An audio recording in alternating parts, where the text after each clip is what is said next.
Um, let's talk about some of the biggest mistakes beginners make that cost them money with the Airbnbs. Oh, yeah, I can speak from experience there because what I That's didn't perfect. share is that this is my first Airbnb. So I started it in July of last year. So I just celebrated a year, woohoo, this Congrats. year in July. And it's been great, but it's definitely had its hiccups. And so some of the mistakes that I made as a beginner is I went into it excited about like this opportunity and I put the best of everything in there.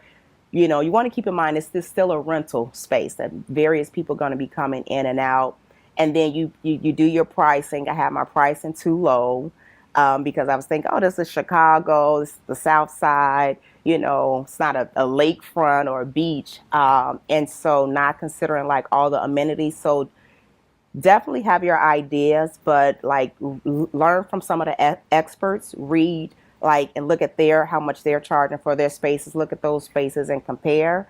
Some of the other mistakes that I made as a beginner is I didn't know that you have to when you're applying for that Airbnb license, you have to put on the application, you have to live there. So you can't put, oh, this is a second home, or they will not approve you. So I'm like, I live in I two didn't know that. places. I'm glad. So I'm wondering why they wasn't approving me because I was putting my other home address there. And so that put a delay on me for about maybe 3 months to get that rectified. So really kind of taking your time to do your homework prior to starting can save you some money.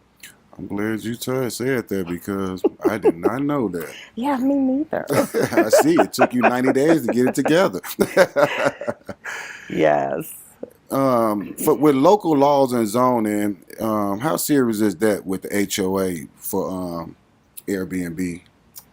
Real serious. So compliance is everything in any business you do, whether it's education, whether it's property, whether it's throwing parties, anything you do, compliance is key. So knowing those state laws and regulations is going to be key to your success and you not wasting money. So you don't want to begin something and think you're ready to set to go and then you have a setback and so now you've just wasted money. So the laws are different in every state, so it's important to kind of take the time, do your due diligence, look it up. And then they also have a network of like Airbnb hosts that you can join and kind of ask those questions and become familiar with it because we all have an idea on what we think, like how things should go. And like, oh, I got a property, I'm gonna run this business, I'm gonna have people come in and out.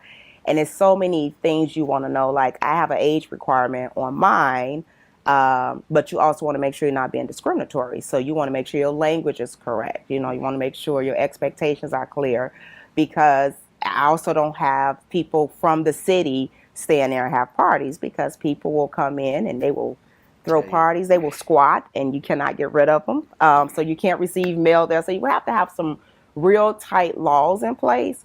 Um, Outlined in your rules and regulations, even if you don't follow them to a T with every client, but you want to have them in place in case you ever need to execute some actions to protect your property and your investment. Exactly.